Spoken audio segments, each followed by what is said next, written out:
반갑습니다. 차니쌤입니다. 이번 영상에서는 2023학년도 대학 수학능력시험 9월 모의평가의 한국지리 해설을 진행해 보도록 하겠습니다. 바로 가시죠!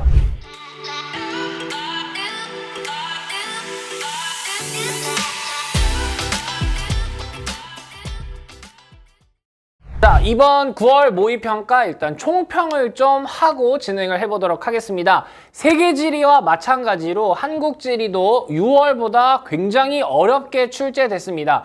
솔직히 6월 평가원 모의고사를 풀었을 때는 와, 이거는 정말 한국지리 제발 안 할 수 없겠지? 약간 이런 난이도였는데 지금은 한국지리 할만해? 물어볼 정도로 굉장히 어려웠습니다. 왜 어려웠는지는 2번이랑 좀 엮어서 볼 수 있을 것 같아요. 신유형이 많이 등장했습니다. 여러분이 보통 신유형이다 라고 하면은 난생 처음 보는 문제 이런 걸 신유형이라고 생각할 수 있는데 자료가 제시되는 방법이 새로울 때도 신유형이라고 합니다. 이번에 한국지리가 신유형이 많았죠. 그리고 여기에 하나 좀 추가하자면 기억, 니은, 디귿 합답형이 많았는데요. 보통은 2개만 고르는 건데 있는 대로 고르시오가 많이 나오면서 3개 고르는 이런 케이스들이 많다 보니까 또 우리가 체감 난이도가 올라갔습니다. 자, 그럼 어느 파트에서 어렵게 나왔는지 보면은 일단 1번 보시다시피 자연지리는 그렇게 어렵게 나오지 않았습니다. 자연지리는 어려워 보이는 척 하고 있지만 사실 우리가 배웠던 개념들 적용하면 쉽게 풀 수 있었던 문제들이었고요. 개념 적용을 못할 문제들은 아니었습니다. 그러니까 신유형도 우리가 배운 개념들을 적용한다면 쉽게 풀 수 있는 문제들이었습니다. 그래서 이 해설 강의를 통해서 다시 한번 꼼꼼하게 개념 공부를 하시고 그리고 위치학습을 계속 꾸준히 하시면 지금 이 9월 난이도 정도로 수능이 나올 거라고 예상을 하고 열심히 공부를 하시면 될 것 같습니다. 자, 그럼 하나하나씩 1번부터 차근차근 접근해 보도록 하겠습니다. 자, 1번 문제 보도록 하겠습니다. 1번 문제는 지리지가 나왔습니다. 다음 자료는 조선시대에 제작된 지리지의 일부이다. 이에 대한 설명으로 옳은 것은 나왔고요. 신증, 동국, 여지, 승남과 택리지 중 하나다 이렇게 나왔습니다. 자, 우리가 일단 지리지가 나오면 어떻게 나눠야 됩니까? 2개로 나눌 수 있어야 됐죠? 조선시대 전기냐 그리고 후기냐 이렇게 나눠야 했습니다. 조선시대 전기 같은 경우에는 조선이란 나라가 건국되고 나서 나라를 통치해야 하니까 백과사전식 서술을 많이 한 지리지들이 많이 나왔죠. 자, 그리고 후기가 되면은 이제 실학사상이 도입이 되고 이제 반영이 되면서 개인, 민간에서 제작된 지리지들이 나오게 됩니다. 그러다 보니까 여기는 서술식, 설명식 서술이 많은 지리지들이 등장하게 되죠. 네, 그래서 여기서 나온 게 관찬지리지가 되겠고요. 여기서 나온 게 사찬지리지가 되겠습니다. 자, 그럼 보니까요. 가를 보니까 건치연혁, 관원, 산천 이래가지고 딱딱딱 해당하는 내용들이 이렇게 쭉쭉쭉 나오는 걸 볼 수가 있습니다. 백과사전식 서술이네요. 얘가 관찬지리지가 되겠죠. 그래서 신증, 동국, 여지, 승남이 가가 될 것이고요. 얘를 보니까 그냥 주절주절 설명식으로 되어 있습니다. 그러니까 택리지가 될 겁니다. 택리지, 사찬지리지가 되겠네요. 사찬. 네. 자, 그리고 이제 보겠습니다. 가는 국가 통치의 목적으로 제작되었다. 맞네요. 답은 1번입니다. 답은 1번이죠. 네. 그래도 밑에 선지 다 봐야죠. 가는 나보다 저자의 주관적 견해 민간에서 제작된 사찬지리지가 조금 더 많겠죠. 그래서 나가 더 많을 테니까 틀린 선지가 되겠고요. 3번 나는 가보다 제작식이 우리 전기 후기로 나눴습니다. 관찬지리지가 먼저 나온 거니까 제작시가 이르다 한 거는 틀린 선지가 되겠네요. 틀렸고요. 다음 4번 기억은 감조구간이다 나왔어요. 그럼 기억이 뭔지 봐야겠죠. 봤더니 산 위에 성이 있다. 원통역으로부터 동쪽은 좌우 쪽이 다 큰 산이어서 동부는 깊숙하고 이런 얘기가 나와요. 그러니까 산속인 것 같아요. 그 산속 물이 가로 세로 흘러간다. 약간 감익공유 하천을 얘기하고 있는 것 같죠? 근데 여기서 감조구간이다 이렇게 나왔으니까 틀렸네요. 감조구간이 나오려면 바다와 만난다 이런 얘기가 있어야겠죠? 네, 틀렸고요. 그 다음 흑빛이 모두 수려하다. 니은이 여긴데요. 흑빛이 모두 수려하다. 요거는 가거지 중에서 인심을 서술한 거다 했네요. 인심은 사람과 관련된 거. 시장 갔는데 아주머니가 하나씩 더 주는 거. 그런 게 인심일 거 아니에요. 그죠? 네. 근데 이건 인심이라고 보기 좀 어렵겠죠. 그래서 5번은 틀린 선지가 되겠습니다. 그래서 1번은 이렇게 지리지, 전기, 후기 나누면서 풀어보는 컨셉. 다시 한번 숙지하시고요. 정리도 다시 한번 해보시면 될 것 같습니다. 우리가 지리지는 했으니까요. 고지도도 다시 한번 여기서 정리해보시면 되겠죠.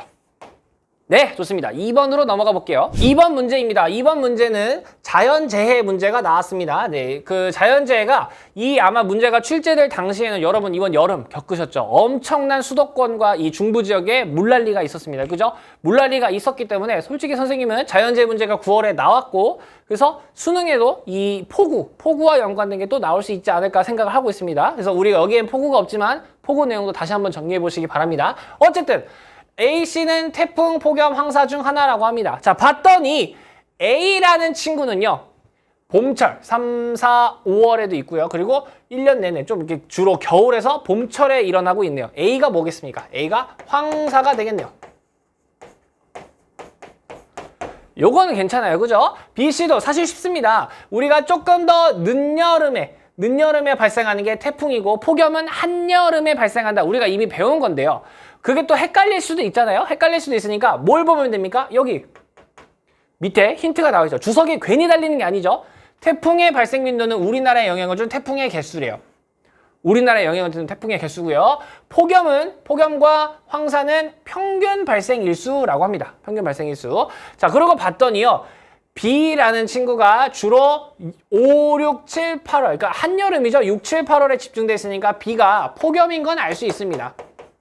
그리고 혹시나 만약에 B가 만약 태풍이라면 8월 달에 우리나라의 태풍이 6, 7개가 지나간 거잖아요. 그럼 우리나라는 끝장난 거죠. 그죠? 우리나라를 물리치고 간 거 아닙니까? 그럴 수는 없잖아요. 그죠? C 보시면 주로 7, 8, 9월, 늦여름, 초가을에 발생한 거. 이게 태풍이 되겠죠.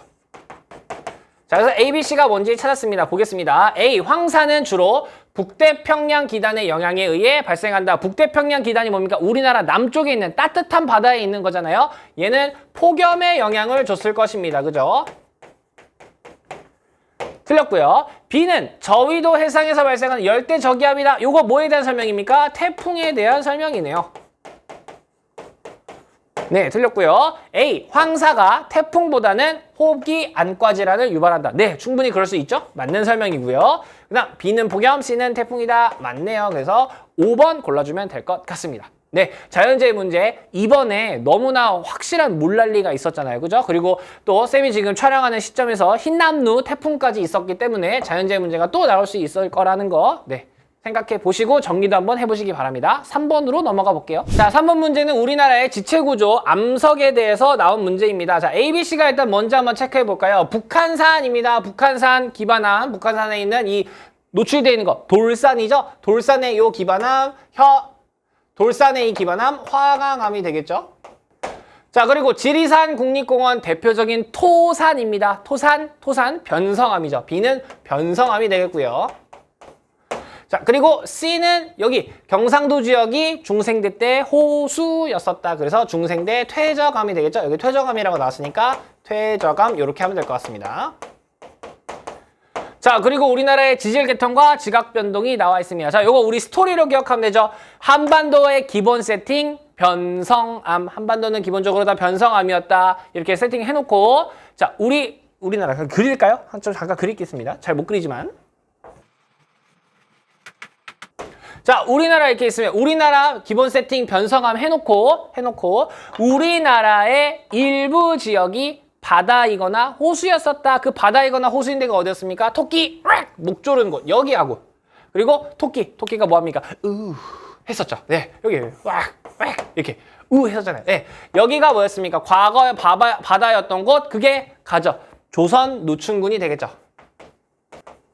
자, 과거에 바다였었대요. 그러니까 바다에 살고 있는 생물들이 가라앉았겠네요. 그 친구들 조개 껍데기나 뭐 생선 가시 뭐 이런 거 있죠. 해조류 이런 것들 걔네들의 주성분 탄산칼슘. 그래서 걔네가 만들어진 돌 석회암이 되겠죠.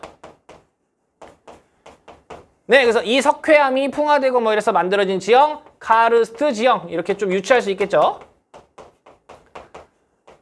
카르스트 지형이 있었고요. 그리고 이 같은 지역이 호수가 됐었죠. 호수가 된 곳이 평안노춘군이었습니다. 그래서 호수다 보니까 육지네요. 육지라서 육성층이고 여기에 그러니까 동식물, 유기체들이 이제 쌓여가지고 만들어진 게 석탄, 특히 무연탄이었죠. 자, 그리고 중생대 때 우리나라에 화강암이 관입됩니다. 화강암이 관입되는데 위쪽부터 관입됐죠. 그래서 속림변동, 대보조산 전체 해고, 그리고 경상도 지역의 불국사 변동. 그죠? 그래서 요 나가 속림변동, 그리고 우리나라 전체를 흔들었던 대보조산 운동이겠죠. 대보조산 운동이었고요. 그리고 경상도 지역이 호수였었어요. 그래서 여기가 경상도 퇴적암 요거겠죠. 네, 중생대 때 퇴적암이었던 지역, 여기 공룡 발자국을 볼 수 있는 곳 여기였고요. 그리고 제3기 신생대 제3기 때 동해가 쩍쩍 벌어집니다. 그래서 우리나라 어떻게 됩니까? 하하 하고 벌어집니다. 벌어지는 거 경동성 요곡 운동. 네, 그리고 화산활동으로 인해서 우리가 알고 있는 용암대지나 한라산, 백두산 이런 것들이 생겼습니다. 이렇게 정리하면 되겠네요. 전체적인 지형 형성 구조하고 지체 구조 뭐 다 물어보고 있는 문제니까요. 요 문제로 여러분들이 지형 다시 한번 총정리해 보시기 바랍니다. 자, 그럼 선지 한번 분석해 보도록 하겠습니다. 기억, B는 나에 의해. B는요 뭐냐면 변성암이에요. 변성암이 나 대보조산 운동으로 관입되었대요. 아니죠. 이건 화강암에 대한 설명이죠. A로 가야 될 겁니다. 틀렸습니다. 그 다음 A는 가래요. 자, 요거 석회암인데 화강암이 A 여기래요. 아니죠. C는 달래요. C는 달래요. 요건 맞네요. 요건 맞는데 앞부분이 틀렸네요. 그래서 틀렸네요. 그 다음 나에 의해서. 나가 뭐냐면요. 대보조산 운동입니다. 중국 방향 지질 구조선이 형성되었다. 자, 여러분 우리나라 기본 세팅 원래 변성암이었는데 이렇게 변성암이 있었는데 화강암이 관입했죠. 관입했죠. 그러니까 이 관입한 것 때문에 요 위쪽 요 땅들이 약해져서 갈라졌잖아요. 그래서 여기 노출돼가지고 막 침식 분지도 만들어주고 했잖아요. 이 노출된 이 약해진 애들이 쭉 이어졌어요. 그게 뭡니까? 이렇게 쭉쭉 이어진 선들 지질 구조선. 지질 구조선이 형성되었네요. 맞네요. 맞고요. 그 다음 라에 의해서 경동성 요곡 운동에서 경동지형이 형성되었다. 맞는 설명이 되겠습니다. 그래서 5번. 네, 5번을 골라주면 될 것 같네요. 지형을 총 정리할 수 있는 문제입니다. 이 문제를 토대로 한번 쭉 정리해 보시기 바랍니다. 다음 문제 넘어가 볼게요. 자, 그 다음 문제는 대구광역시의 인구 특성을 나타낸 문제가 나타났습니다. 자, 요거는 도시 지역 구조를 물어본 거죠. 선생님이 개념 강의 때도 서울만 너무 공부하면 안 되고 서울 말고도 어떤 도시들이 나올 수 있다고 말씀드렸습니다. 그래서 부산이 실제로 평가원에 나왔었죠. 자, 그럼 어떤 도시가 나오더라도 중앙이 접근성이 좋기 때문에 접근성이 좋아서 여기는 접근성이 좋아서 땅값이 올라갑니다. 땅값이 올라가니까 이 땅값으로 인해 발생하는 임대 수익들, 지대도 올라갑니다. 그러니까 요걸 버틸 수 있는 기능들만 가운데에 자꾸 모이네요. 그게 뭡니까? 상업 기능이었습니다. 자, 여기 아파트 물론 있긴 있어요. 그러나 이 땅값을 견디지 못해 아파트들이 밖으로 나갔죠. 그게 뭡니까? 외곽지역이죠. 외곽지역은 접근성이 가운데만큼은 좋지 않으니까 지가가 이 가운데 지역보다는 낮고 지대도 낮으니까 주로 주거 지역이 형성이 되었습니다. 괜찮으시죠? 예, 그래서 여기 우리가 도심이라고 불렀죠. 여기가 도심. 그러면 봅시다. 대구도 마찬가지죠. 대구 어떤 도시든 간에 가운데 지역이 가장 접근성이 좋으니까 여기가 도심일 겁니다. 그리고 여기 동일지역이라고 하니 여기가 외곽지역이겠죠. 자, 이 도심 지역이 접근성이 좋아서 지가, 지대 높을 거고 상업 기능이 더 많을 겁니다. 상업 기능이 많다는 건 그만큼 사람들이 와가지고 바글바글 일도 하고 막 쇼핑도 하고 한다는 거잖아요. 그러니 낮에 사람들이 바글바글해 주간 인구 지수가 높겠죠. 그래서 가가 도심이 되겠죠. 반대로 외곽 지역은 땅값이 싸니까 저기도 주거 지역들이 일로 나왔습니다. 그러다 보니까 여기 살고 있는 사람이 많겠죠. 상주 인구가 많은 나가 여기 외곽 지역이 되겠죠. 그리고 여기 외곽 지역에 살고 있는 사람들의 직장은 가운데 도심 쪽이니까 나가는 사람이 많아요. 그래서 주간 인구 지수가 100 아래로 떨어진 것을 볼 수가 있네요. 자, 정리하고요. 바로 보겠습니다. 가는 나보다 가. 도심 지역이죠. 도심 지역이 금융 및 보험업, 사업체수 이렇게 하면 뭡니까? 생산자 서비스업이네요. 훨씬 많다 했으니까 맞는 설명이 되겠고요. 가는 나보다 도심이 전체 면적 중 논밭 비율이 높다고 합니다. 자, 논밭은 1차 산업입니다. 1차 산업 당연히 중요하죠. 그러나 우리가 얘기하는 생산성, 자, 흔히 다시 얘기하면 돈이 되니 물어봤을 때 당연히 3차 산업보다는 돈이 덜 되죠. 그러다 보니까 여기 이 땅값 비싼 데서 논밭 만들어가지고 농사 짓기는 솔직히 어렵습니다. 그러니 비율이 낮겠죠. 그래서 틀린 선지가 되겠고요. 나는 가보다 초등학생 수 상주 인구가 많다 보니 초등학생 수도 더 많을 것입니다. 맞고요. 네, 그리고 나는 가보다 통근통학 유출인구 통근통학 자 가에도 여기 사람 살긴 살 거예요. 그죠? 상주인구 있으니까요. 이 사람들의 직장은 그대로 여기일 거예요. 나가는 사람 거의 없어요. 그러나 여기 외곽 지역에 살고 있는 사람들의 직장은 이쪽이니까 나가는 사람 많을 거예요. 통근통학 유출인구가 적다 그랬으니까 틀렸네요. 더 많다라고 했어야겠죠. 그래서 기억, 디귿 2번을 골라주면 되겠네요. 도시 문제고요. 대구 말고도 충분히 다른 지역들이 나올 수 있습니다. 대비하셔야 됩니다. 요 구조 꼭 기억해 주시기 바랍니다. 다음 문제로 넘어가 볼게요. 자, 5번 보도록 하겠습니다. 화성시하고 해남군을 비교하세요 했습니다. 화성시는 대표적인 경기도에 떠오르고 있는 제조업, 공업 도시죠. 거기에는 외국인 근로자들도 굉장히 많은 걸 알 수가 있습니다. 그리고 해남군 같은 경우는 우리나라 땅끝 마을이죠. 촌락의 대표적인 도시입니다. 그러다 보니까 다문화 가족들이 많이 생기고 있네요. 국제결혼이나 결혼 이민자들이 많으니까요. 네, 자 그래서 이 두 개를 비교해서 니은 해남군의 특징을 찾아라 그랬습니다. 1차 산업 취업 인구 비율 그만큼 어디가 더 촌락적 성격이 강해 물어본 거죠. 해남이 좀 더 촌락적 성격이니까 위로 올라오고요. 그리고 중위 연령 촌락의 성격이 강할수록 노년층 비중이 많아서 중위연령이 높다라고 배웠습니다. 그러니까 중위연령 높으니까 이쪽으로 와야 되고요. 그리고 외국인 주민의 숫자, 절대적인 숫자를 물어보고 있죠. 절대적인 숫자는 화성시가 훨씬 더 많을 테니까 적음으로 가야겠죠. 그러니까 A가 되면 되겠네요. 그래서 답은 A 고르면 되겠습니다. 크게 어려운 문제는 아니었고요. 외국인 근로자, 결혼 이민자 특징들 다시 한번 정리해 보시면 될 것 같습니다. 다음 문제로 넘어가 볼게요. 자, 6번은 북한에 대한 문제입니다. 북한 문제인데 한번 북한 어떻게 생겼는지 대충 그려보고 해보도록 하겠습니다. 자, 이렇게 생기지 않았습니까? 자, 여러분 우리나라 정 가운데 여기 가운데 지나는 경도가 몇 도입니까? 경도가 127.5도 이스트입니다. 네. 자, 그럼 127.5도니까 자, 요거 보고서 대충 알 수 있겠죠. 자, 가나다 나와 있는데요. 가나다는 각각 신의주, 청진, 평양이라고 합니다. 자, 일단 우리가 알고 있는 지식은 평양이 여기쯤에 있죠. 여기가 평양쯤 있고요. 신의주가 여기 있습니다. 그리고 청진이 여기 있죠. 네. 자, 그리고 봤더니 경도 보니까요. 가가 여기 125도에 있대요. 그러니까 즉 여기 127.5도보다 왼쪽에 있다는 얘기죠. 왼쪽에 있으면서 인구수도 제일 많아요. 여기가 평양이 되겠죠. 그러니까 가가 평양이 되겠습니다. 자, 그리고 달을 보시면요. 다가 124도입니다. 즉 제일 서쪽에 있어야 되죠. 더 서쪽에 있는 여기가 신의주가 되겠고요. 그리고 이 친구는 129도입니다. 129도는 127.5도보다 더 동쪽에 있다는 얘기니까 얘가 청진이 되겠군요.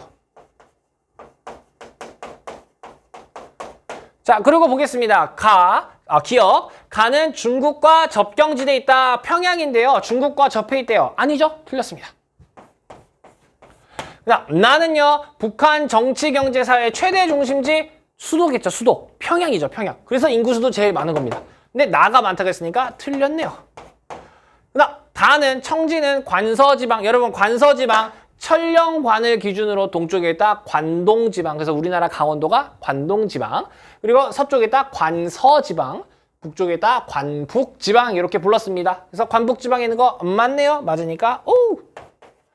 그다음 나는 다보다 경제특구. 나선 경제특구와 직선거리가 가깝다. 나선 경제특구 어디 있습니까? 나선 경제특구는 여기 있죠. 중국, 러시아와 삼각무역을 할 수 있는 여기에 있습니다. 여기 있습니다.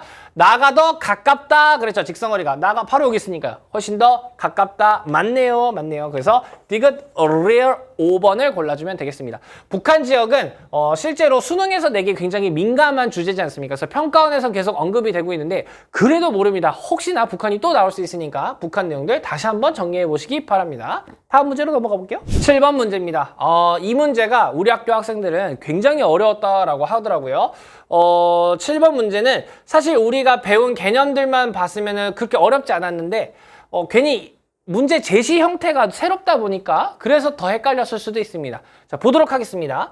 A시 세지역을 찾아라 했고요. A시 세지역은 대전, 세종, 충남입니다. 대전, 세종, 충남을 찾으세요 한 건데 자료를 뭘 줬냐면요. 순이동 인구를 줬습니다. 뭐라고요? 순이동 인구요. 이게 뭡니까? 전입에서 전출을 뺀 값을 플러스가 된 값만 보여주겠다 이거잖아요. 생각해보세요. A에서 B로, 그러니까 B에서 A로는 안 갈까요? 사람들이? 가겠죠. 그거 빼고 했더니 A에서 B로 간 사람이 300, 단위가 그냥 명이네요. 300명이 더 많았어 라는 뜻이잖아요. 괜찮으십니까? C하고 A하고도 교류하겠죠. 당연히 C에서도 A로 갈 거예요. 그 사람들하고 A에서 간 사람들 다 계산해 봤더니 A에서 C로 간 사람들이 더 많아요 라는 뜻이 되는 겁니다. 괜찮으시죠? 네, 그겁니다. 순이동을 보여준 거예요. 순이동. 자, 그러면 우리가 배웠던 특징을 한번 보자고요. A 지역에서 B 지역으로 인구 이동이 일어났다는 건 A 지역에 살고 있는 사람들은 단점이 발견되어서 이 단점을 보완해 줄 수 있는 B 지역에 장점이 있는 곳으로 가죠. 그래서 이 장점은 A 지역에 있는 사람들을 끌어당기니까 흡입 요인이 되는 거고 A에 있는 사람들을 밀어내는 이 단점은 배출 요인이 되는 거죠. 자, 그러면 우리가 인구 이동을 봤을 때 이 C 지역은 세 지역, 수도권과 A와 B에서 어마어마하게 사람들이 오고 있네요. 그만큼 끌어당기는 요인이 많다는 거잖아요. 그 끌어당기는 요인 우리가 배우지 않았습니까? 세종은 인구가 계속 유입된다. Why? 행정중심 복합도시가 건립되면서 어마어마한 공무원과 그 관련된 인간이 아니라 인구들이 어마어마하게 오고 있다 배우지 않았습니까? 그죠? 그래서 C가 세종이 되는 겁니다. 자, 그러고 봤더니 A라는 지역은요. 인구가 수도권으로 빠져나가고 B로도 빠져나가고 세종으로도 빠져나갑니다. 그만큼 여기는 최근에 메리트가 없어. 약간 이런 거잖아요. 그죠? 그리고 B라는 지역은요. 세종으로는 많이 가고 있지만 수도권에서도 많이 오고 있어요. 그리고 A에서도 오고 있어요. 수도권에서 굉장히 많은 사람들이 오고 있잖아요. 그죠? 수도권에서 굉장히 많이 오고 있다? 그럼 최근에 수도권에 있는 사람들이 어디로 가나 그걸 생각하면 되죠. 생각해 봤더니 여기 지도 그려볼까요? 네, 여러분 한국 지도를 그릴 때마다 새롭죠? 네, 계속 다른 나라가 탄생하고 있습니다. 그죠? 수도권에 있는 사람들이 여기 너무 땅값 비싸. 여기 너무 환경오염 심해. 여기 교통체증 너무 심해. 주변으로 가야지. 그게 어디입니까? 교외화로 나가고 있었죠. 특히 수도권에 있던 공장들이 어디로 모이기 시작했습니까? 여기 충청 남도로 어마어마하게 오기 시작했죠. 수도권에서 지금 이렇게 사람들이 가고 있다는 거 B가 어디 갔습니까? 충남이 되겠구나. B가 충남이 되겠구나. 그럼 A가 자연스럽게 대전이 될 테니 2번이 정답이 되겠네요. 넘어가네요. 2번이 정답이 되겠네요. 자, 그리고 우리 하나 또 체크해야 될 게 있었죠. 우리나라의 도시 발달 역사를 살펴보면요. 우리나라 60, 70년대 경부축을 중심으로 대도시 위주로 발전했어요. 서울, 대구, 부산 이런 광역시들 위주로 막 발전했어요. 그리고 이제 80년대 지방 중소도시들, 큰 도시들 위주로 또 대전, 광주 이런 큰 도시들이 발전했는데 90년대 이후로 그 큰 도시들 주변으로 사람들이 빠져나가는 교외화 현상이 있다 보니까 90년대 이후로 광역시들은 인구가 정체되거나 이제 감소되기 시작합니다. 어디 빼고? 인천 빼고. 인천은 서울에서 인구가 나가니까 인천은 오히려 인구가 늘어나고 있고 다른 데 인구가 감소되고 있더라. 그거죠. 그래서 대전, 충남, 세종 요렇게 찾아봐라 학생 이렇게 문제를 낸 거였습니다. 근데 여러분 이거 지도로 줬으면 참 쉬웠겠죠. 지도로 그냥 줬으면요. 학생들 너무 익숙한 지도에다가 익숙한 지역들 나오니까 했을 텐데 그냥 요 방식대로 표현을 하니까 이렇게 표현을 하니까 어려워 이렇게 돼버린 거죠. 근데 우리가 배웠던 개념 그대로 적용하면 충분히 풀 수 있었던 문제였습니다. 그렇죠. 네, 다음 문제로 넘어가 보겠습니다. 8번 문제입니다. 8번 문제. 가다 지역에 대한 설명으로 옳은 것은 하고 나왔고요. 어디 나와 있나 체크해 보겠습니다. 여기는 경상남도네요. 여기는 전라남도네요. 여기는 충청남도네요.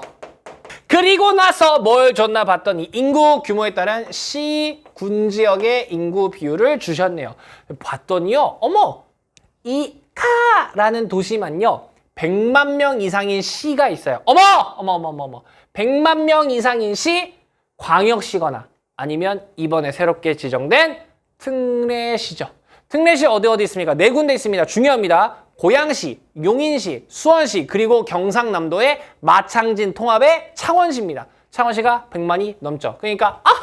100만이 넘는 요것이 있는 가가 경남이구나. 찾을 수 있겠네요. 그러고 봤더니요. 나는요. 50에서 100만 미만 시지역이 있고요. 다는요. 이렇게 큰 도시가 없어요. 그리고 봤더니요. 여기 보니까 군지역. 다는 군지역이 많아요. 군에 사람이 많네요. 군이 뭔데요? 군. 인구가 적은 촌락. 촌락이 많은 곳. 찾을 수 있겠네요. 그러니까 전남이 다가 되는 것이고 충남이 나가 되는 거죠. 그럼 충남에서 인구가 많은 도시 어디인지 알아? 학생 물어본 거잖아요. 충남의 인구 제일 많은 곳 어디입니까? 천안. 그러니까 여기가 천안이 되는 거죠. 약 한 65만 정도 되는 걸로 알고 있습니다. 여기죠. 우리가 각 시도에서 인구 1위인 곳은 체크해놔야 되니까요. 천안. 이러고 보겠습니다. 나의 도청 소재지는 충청남도 도청 어디 있어 학생? 물어봤네요. 어디 있습니까? 내포 신도시. 내포 신도시. 홍성에 있습니다. 홍성. 근데 50만에서 100만 민명이 시지역? 천안인데 띵! 틀렸네. 이렇게 풀면 되겠고요. 가는 다보다 시 지역 인구 비율이 높다 했습니다. 그건 요 군 지역 인구만 비교하면 되죠. 요건 눈 떴냐고 물어보고 있네요. 학생 눈 떴어? 시험 보고 있는데 눈 뜨고 있네? 군 지역 보이네? 물어보고 있네요. 죄송합니다. 네, 틀렸죠. 여기 다가 더 높죠. 그죠? 충남이 다 어디 있습니까? 전남보다 지역 내 2차 산업, 요즘 충남의 2차 산업 핫하지 않습니까? 비율 높습니다. 안 맞네요. 그다음 가가 충남, 나가 뭡니까? 가는 나보다 인구 비율이 높다 했으니까 요거 맞는 거죠? 예. 오늘은 현장 강의가 아니고 혼자 찍는 거다 보니까 오류를 지적해 줄 사람이 없습니다. 네, 인구 비율 높고 가는 충남, 가가 경남이죠. 나가 경남이라 틀렸습니다. 거꾸로 얘기했네요. 그래서 답은 니은, 디귿, 3번을 고르면 되겠네요. 좋습니다. 다음 문제로 넘어가 보겠습니다. 참, 그 전에, 먼저 넘어가기 전에 각 시도에서 인구가 제일 많은 도시들 꼭 체크해 주셔야 합니다. 강원도 인구 1등, 원주. 충청남도 1등, 천안. 충청북도 1등, 청주. 경상북도 1등, 포항. 경상남도 1등, 창원. 그리고 전라남도 1등 순천 여수 비슷해. 꼭 기억해 주시기 바랍니다. 전북은 전주. 전북 선주. 네, 체크하시고 넘어가시길 바랍니다. 다음으로 넘어가 볼게요. 9번 문제 보도록 하겠습니다. 농업 특성을 물어보는 문제가 나왔습니다. 자, 일단 체크되어 있는 지역 어딘지 볼까요? 여기는 경기도. 여기는 경상북도. 여기는요, 전라남도. 자, 여기는 제주. 나왔습니다. 자, 이러고 봤더니요. 밭 면적 비율이 나와 있고 겸업농가 비율이 나와 있습니다. 자, 우리한테 아주 엄청난 힌트를 주고 있죠. 밭 면적 비율이 99%. 그냥 밭이야. 밭 비율 99%. 어디? 제주. 가가 제주죠. 자, 그리고 뭘 볼까 했더니 겸업농가 비율. 자, 우리가 겸업농가 비율 높은 곳 어떻게 찾습니까? 겸업농가가 뭐예요? 겸업농가? 나는 농부예요. 저는 농부인데요. 저는 여기서 귤을 따고 있습니다. 우후. 농부예요. 그럼 이렇게 귤만 따면 전업농이에요. 그죠? 근데 저는요, 이 귤 딴 걸로요, 옆에서 카페도 운영해요. 저는 여기 감귤 따기 농장 체험하고 있어요. 서비스업도 같이 하고 계시네요. 그리고 농가에서 엄마 아빠는 농사 짓는데 아들 딸은 딴 거예요. 농가에서 여러 구성원들이 다른 일도 하고 있네요. 그런 걸 뭐라 그래요? 겸업농가. 그 겸업농가가 높은 곳 세 군데 배웠습니다. 그게 어디냐면 제주하고 강원이었죠. 왜냐면 관광지에서 이 농장이랑 이런 것들을 이용하고 있으니까요. 그리고 겸업농가가 높았던 데가 있습니까? 어디입니까? 경기입니다. 왜요? 서울이 가까워서. 서울에서 오늘 그 겸업농, 농사만 짓는 게 아니라 다른 일도 같이 하는 사람들이 너무 많더라. 그래서 겸업농이 높아요. 근데 보니까 이미 겸업농 높은 거 찾았잖아요. 제주인 거. 그 나머지 라가 뭡니까? 경기. 이렇게 찾으면 되고요. 그리고 이제 나하고 다려봤더니 어머 겸업농가가 비슷해요. 겸업농가가 비슷하니까 그러면은 반면적 비율을 보고 찾아야겠네요. 반면적 비율이 높으려면 산지가 많은 곳이 반면적 비율이 높았습니다. 제주도는 현무암이라서 네 여기는 물이 쭉쭉 빠져서 논이 형성될 수 없으니 밭이 많았고 여기 나머지들은 산지가 많은 곳이 반면적이 넓었잖아요. 예, 그러니까 우리나라의 태백산맥, 소백산맥 지나가는 산지가 많은 강원도하고 경북이 반면적 비율이 높다고 배웠습니다. 그러니까 나머지 높은 나가 여기가 경북이 되겠고요. 그리고 여기가 전남이 되겠죠. 이래서 가나다라를 찾아봤습니다. 항상 나왔던 패턴입니다. 기출에 많이 나왔던 패턴입니다. 보겠습니다. 가는 경북이다. 틀렸습니다. 틀렸죠? 경북은 경기도보다 과수 재배 면적. 과수 재배 면적. 과일 하면 어디? 경북. 그래서 2번이 정답이 되겠군요. 좋습니다. 3번. 다는 나보다 지역 내 전업농가 비율. 선생님! 전업농가 비율 높은 곳 어딘지 배웠나요? 네, 배웠어요. 전업농이 뭔데요? 온리 농사만 짓는 곳이니까 촌락적 성격이 강한 곳, 우리나라의 3대 촌락, 전남, 전북, 경북이 전업농가 비율이 높다라고 배웠습니다. 그러면 선생님, 어디가 높은지는 어떻게 알아요? 어디가 1등인데요? 우리 그것까지 알아야 돼요? 솔직히 선생님도 이거 여러분들이랑 같이 시험 시간 맞춰서 풀었거든요. 그때 풀면서 평가원이 애들한테 이런 것까지 알길 원하나? 1위가 어디고 2위가 어딘지까지 알아야 되나? 진짜 아이들한테 어떻게 가르치지? 하고 고민하고 있을 때요. 다시 문제를 봤습니다. 문제를 보니까요. 생각해보니까요. 우리나라의 경지는요. 논 아니면 밭이죠. 그죠? 밭 비율이 99%라는 얘기는 논은 1%도 안 된다는 얘기잖아요. 논 아니면 밭이죠. 겸업농 아니 뭡니까? 전업농이네요. 그러니까 문제 준 거예요. 자, 보시면 여기 이렇게 겸업농이 전남이 조금 더 많네요. 그 말은 전업농은 적다는 얘기죠. 그러니까 다가 지역 내 전업농가 비율이 높다. 틀렸죠. 이 겸업농가 비율이 높으니까 전업농가 비율은 그래 거꾸로 된 거잖아요. 적다. 이렇게 된 거죠. 그래서 선생님도 처음에 당황했습니다. 아이들한테 이제 다시 가르쳐줘야 되나? 아이들이 한국지리 싫어하면 어떡하지? 그게 아니고 나와 있었습니다. 그죠? 네, 요거 보고 하면 됐네요. 그 다음, 맹류 하면 어딥니까? 맹류 하면 전남, 전북입니다. 근데 경기도가 많대요. 틀렸죠? 그리고 가라중 전체 농가수는 뭐 인구와 비례하겠죠? 인구와 비례하는데 제주도가 제일 많대요. 제주도가 인구가 제일 적으니까 틀렸습니다. 그래서 답은 2번 고르면 되는 거였습니다. 네, 답은 사실 쉽게 나왔습니다. 네. 이렇게 푸시면 되겠네요. 우리나라의 농업 특징 다시 한번 정리해 보시면 좋겠네요. 다음 문제 보도록 하겠습니다. 10번 문제 보도록 하겠습니다. 부울경 초광역적 협력 사업입니다. 자, 요게 선생님이 매주 주말마다 그 경남 양산에 내려갑니다. 개인적인 일로. 네. 항상 매주 주말마다 경남 양산을 내려가는데요. 그때마다 요즘에 최근에 봤던 플랜카드가 뭐냐면요.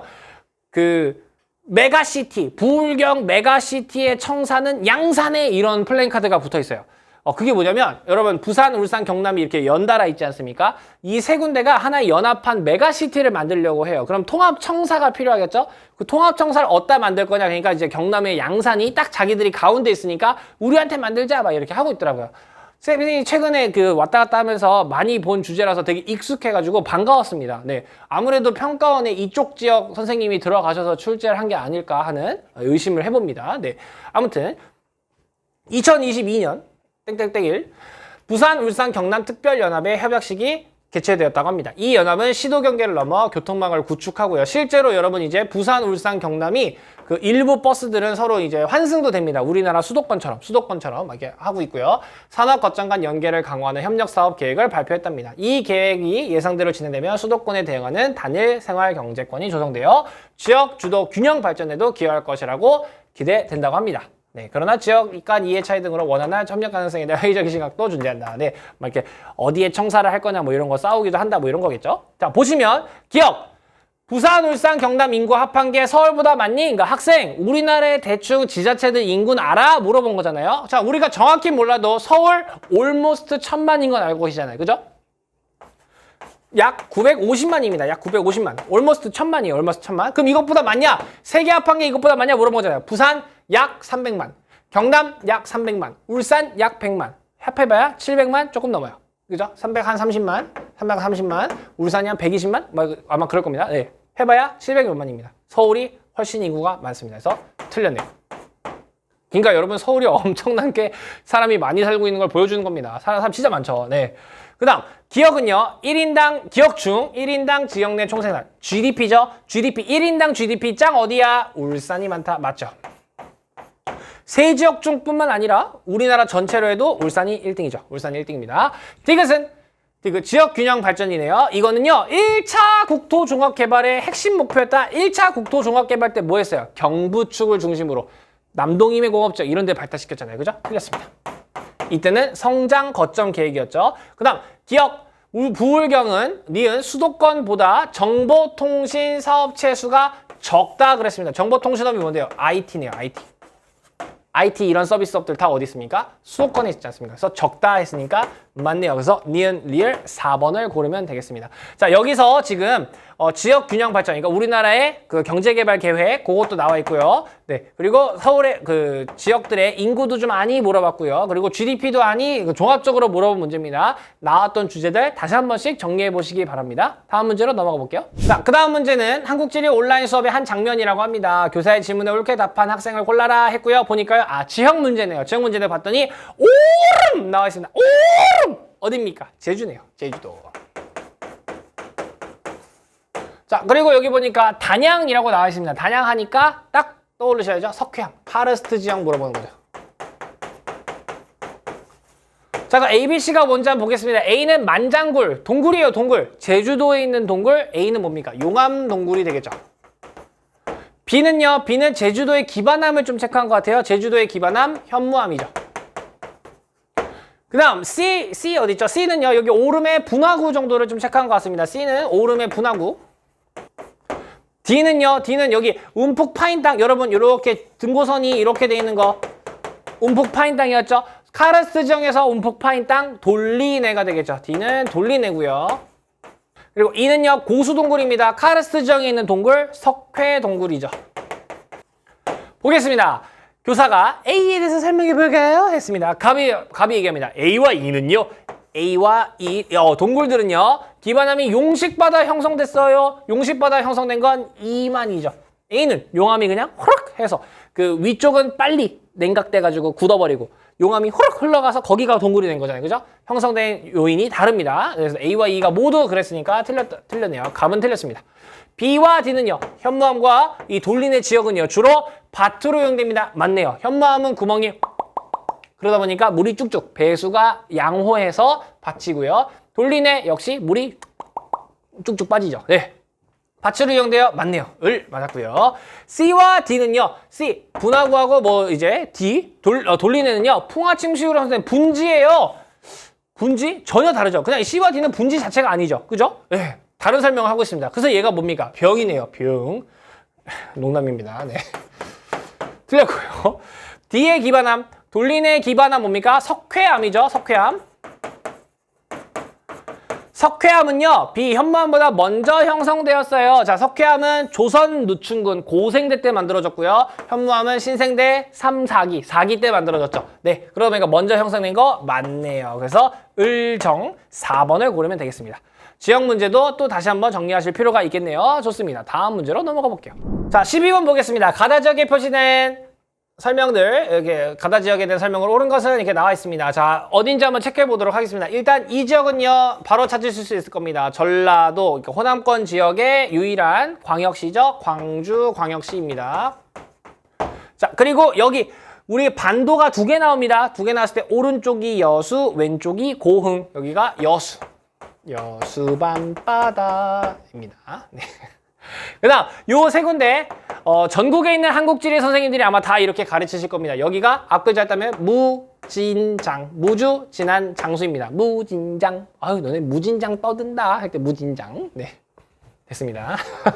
무주 진한 장수인데요. 자, 근데 여기 특징들 배우신 적 있습니까? 없습니다. 그러니까 여기 뭡니까? 촌락으로 푸시면 됩니다. 촌락이고요. 이름은 진안이라는 곳입니다. 진안.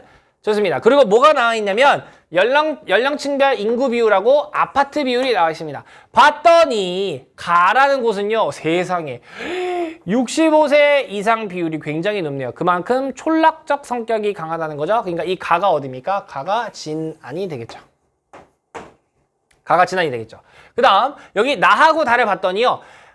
여기 유소년층은 비슷한데요. 여기 위에 노년층 비중이 나가 좀 더 많습니다. 그 말은 나가 좀 더 촌락적 성격이 강하다라고 할 수 있겠죠. 거꾸로 얘기하면 다가 조금 더 도시적 성격이 강하다라고 얘기할 수 있겠죠.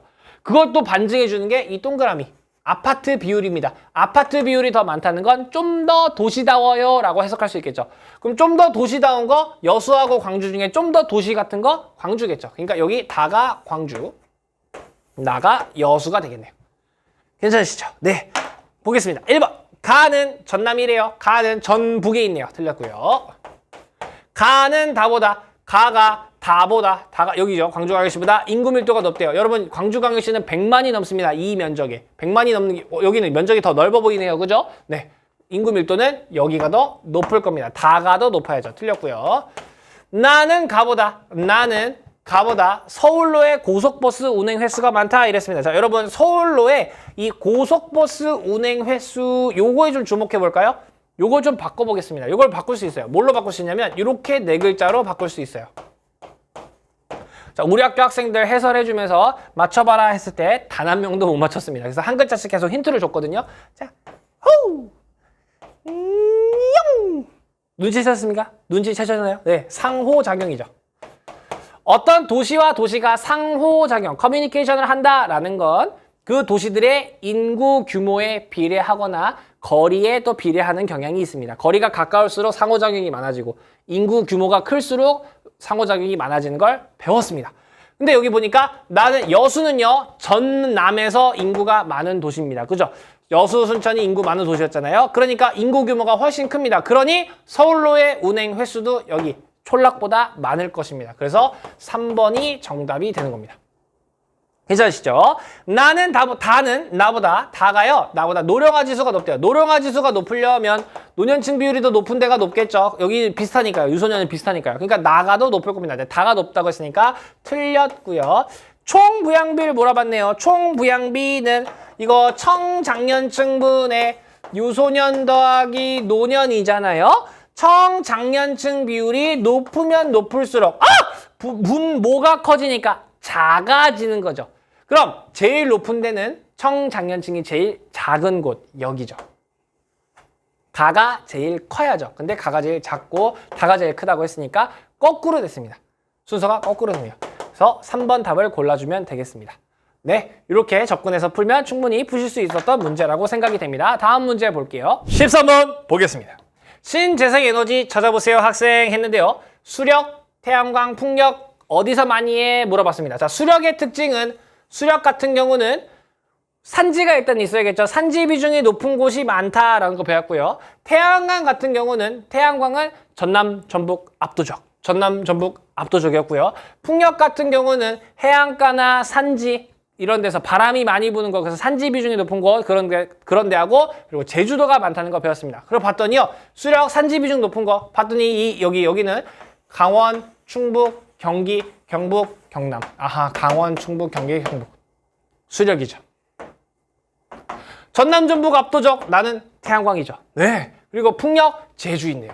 그러니까 다가 풍력. 어쩌다 보니까 바로 답을 체크해버렸네요. 그래서 1번이 되겠네요. 13번은 그냥 바로 푸실 수 있었어야 했습니다. 요거 같은 경우는. 네, 좋습니다. 13번은 이렇게 한번 넘어가면 될 것 같고요. 신재생 에너지 한번 개념 정리만 다시 한번 돌리시면 될 것 같습니다. 다음으로 넘어가 볼게요. 자, 14번 문제 기후 문제인데요. 항상 나오는 패턴으로 나왔는데 우리 학교 학생들도 14번 선생님 어려웠어요 이러는데 14번이 하나도 어렵지 않았습니다. 그 기존의 기출이랑 너무 형식이 비슷했고 그리고 우리가 접근할 때 항상 요 밑에 편차 요거 잘 접근하면 어렵지 않습니다. 한번 다 해볼게요. 천천히. 자, 일단 여기 보시면 제주도에 찍혀 있습니다. 제주도에 점이 찍혀 있는데요. 여러분 잘 보시면 문제지를 잘 보시면 제주도 한가운데가 아니고요. 해안가에 점이 찍혀 있습니다. 한가운데는 한라산이잖아요.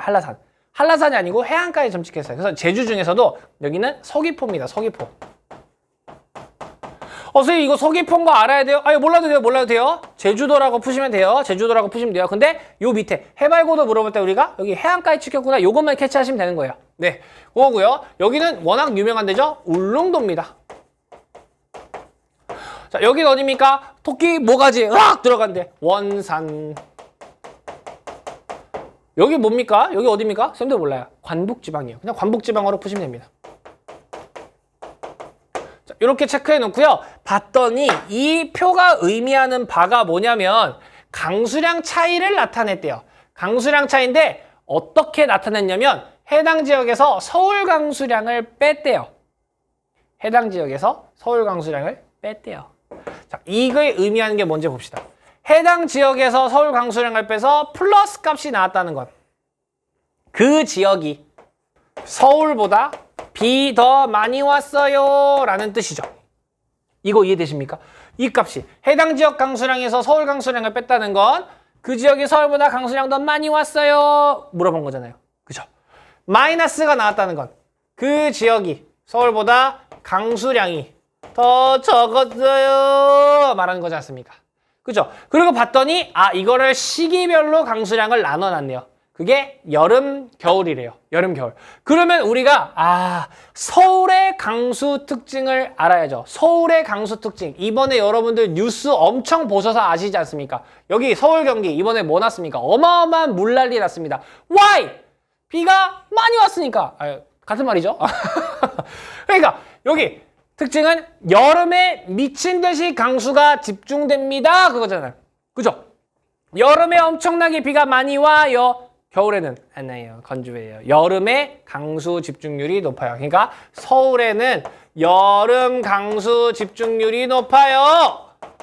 그럼 이 네 지역과 이제 비교해봐 한 거예요. 비교해봐 한 거예요. 자, 근데 봤더니 가시기, 나시기인데 가시기가 B, C, D 지역이 서울보다 지금 다 플러스 값이죠. 그 말은 가시기에는 서울보다 비가 더 많이 온다는 뜻입니다.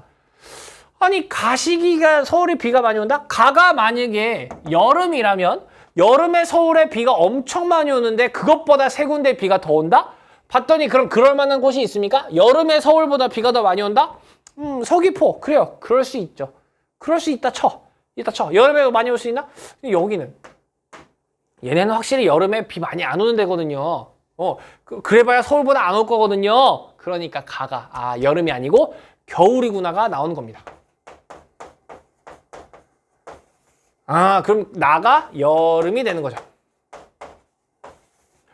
요거 찾으실 수 있겠나요? 이렇게 찾는 겁니다. 네, 이렇게 찾고요. 그리고 봤더니 이 B라는 지역은 유독 겨울에 서울보다 어마어마하게 강수량이 많았네요. 그럼 그 말은 겨울에 진짜 비가 엄청 많이 오는 곳이구나. 겨울에 강수량이 많은 곳이구나. 그런데 딱 봤더니 여기가 있죠. 울릉도는 우리나라에서 겨울 강수 집중률이 굉장히 높은 지역이잖아요. 눈 엄청 오는 곳. 그러니 겨울에는 비 엄청 많이 오는데 여름에는 서울보다 비 덜 와요. 그러니까 비가 울릉도가 되는 겁니다. 괜찮으시죠? 그리고 또 볼게요. A는요. 겨울에도 비 들어오고요. 여름에도 비가 들어와요. 그만큼 비가 서울보다는 확실히 안 와요 라고 하는 곳이잖아요. 관북지역이 우리나라 전체에서 제일 소호지죠. 제일 소호지니까 여기 A가 관북지역이 될 거예요. 괜찮으시죠? 자, 그리고 C하고 D를 볼게요. C는요. 여름에는 그렇게 차이 안 나는데 겨울에도 비가 엄청 많이 온다 이거예요. 여름에도 비 엄청 많이 오면서 겨울에도 진짜 많이 오는 것, 우리나라에서 제일 강수량 많은 곳. 여기 얘기하는 거죠. 제주. 그래서 C가 제주. 여름엔 확실히 비가 덜 오고 여름에는 확실히 비가 덜 오고 겨울에는 조금 더 많이 오는 동해안의 특성을 갖고 있는 원산이 D가 될 것입니다. 이렇게 찾는 겁니다. 이렇게. 자, 그리고 가시기는 겨울철, 나시기는 여름철이다. 맞네요. 맞죠? 네. 그리고 A는 C보다 해발고도 물어봤습니다. 자, 보면 여기 확실히 낮습니다. 제주가 C입니다. 제주도의 여기 해발고도가 여기 A보다 높대요. A는 여기는 산간지역이죠. 산간지역이고 여기는 해안가. 그러니까 여기 산간지역이 해발고도가 더 높을 겁니다. 여기가 맞고요. B는 C보다 B가 여기죠.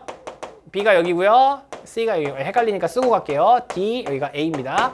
B가 C보다 열대야. 열대야는 밤에 25도가 넘는 겁니다.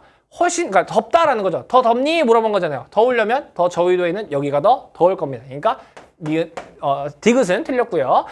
D는 B보다 연교차가 커요. D가 B. B는 섬입니다. 그리고 여기도 고위도고요. 그러니까 D가 더 연교차 크겠죠. 그래서 맞습니다. 기억, 니은, 리을 4번을 골라주면 되는 겁니다. 괜찮으실까요? 어려운 척 하고 있는 문제입니다. 근데 기후 같은 경우는 선생님 어려워요 하시면은 당연히 그러니까 어려운 문제긴 어려운 문제일 수 있는데요. 이게 너무 많은 기출의 유형이 있고 우리가 반복 훈련하다 보면은 금방금방 풀 수 있는 유형이어서 사실 이 14번이 이번에 등급을 가를 정도로 어려운 문제가 아니었다라고 좀 해석을 해주시면 될 것 같아요. 충분한 연습으로 여러분도 푸실 수 있습니다. 기후. 그래서 우리나라의 기후값 한 번 더 쭉 정리해 보시고 그리고 기후 특성들, 연교차 어디가 큰지 이런 거 정리해 보시고 넘어가시면 될 것 같습니다. 15번으로 넘어가 볼게요. 15번입니다. 그래프는 우리나라의 해안선 굴곡도 변화를 나타냈대요. 그리고 동해안, 서해안, 남해안 찾아봐 학생 했습니다. 그리고 여기 뭐라고 나와 있냐면요. 굴곡도가 클수록 해안선의 굴곡이 심함 이렇게 나왔습니다. 자, 그럼 우리나라 그려볼게요. 또 새로운 나라죠. 네, 그릴 때마다 새롭습니다. 자, 보면 우리나라 해안선이 단조로운 곳 어딥니까? 동해안입니다. 동해안은 굴곡도가 심하지 않으니 해안선의 굴곡이 심하지 않으니 굴곡도도 낮겠죠. 그러니까 다가 동해안이 될 겁니다. 자, 쌤이 그림은 이렇게 그렸지만 남해안도 섬 많고 막 이래가지고 이렇게 돼 있고요. 서해안도 이렇게 돼 있습니다. 둘 다 굴곡도 심해요.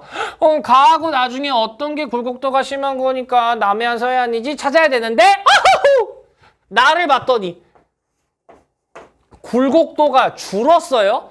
굴곡도가 줄었다라는 건 뭔가 이 꾸불꾸불한 거를 직선화했다라는 거잖아요. 직선화했다? 그리고 딱 떠올리셔야 됩니다. 우리나라 백지도를 보면 이 지역. 자, 편집자가 또 깨끗한 거 넣어 놓을 겁니다. 여기 보면 이렇게 생겼어요. 직선으로 이렇게. 이게 뭡니까? 새만금 방조제. 우리나라의 간척 사업하면서 여기에 해안선들이 단조로워지고 있잖아요. 그러니까 굴곡도가 이렇게 확 변한 이 나가 서해가 되겠구나. 그리고 가가 남해가 되겠구나. 이렇게 캐치 하시면 되겠죠. 좋습니다. 그리고 볼게요. 나의 굴곡도 변화의 가장 큰 요인은 간척 사업이다. 그렇죠. 우리나라의 간척 사업으로 해안선이 단조로워진 거죠. 맞고요. 나는 다보다 평균 조차가 크다. 맞죠. 서해안이 동해안보다 조차가 훨씬 크죠. 그러니까 기억 니은 1번 고르면 되겠네요.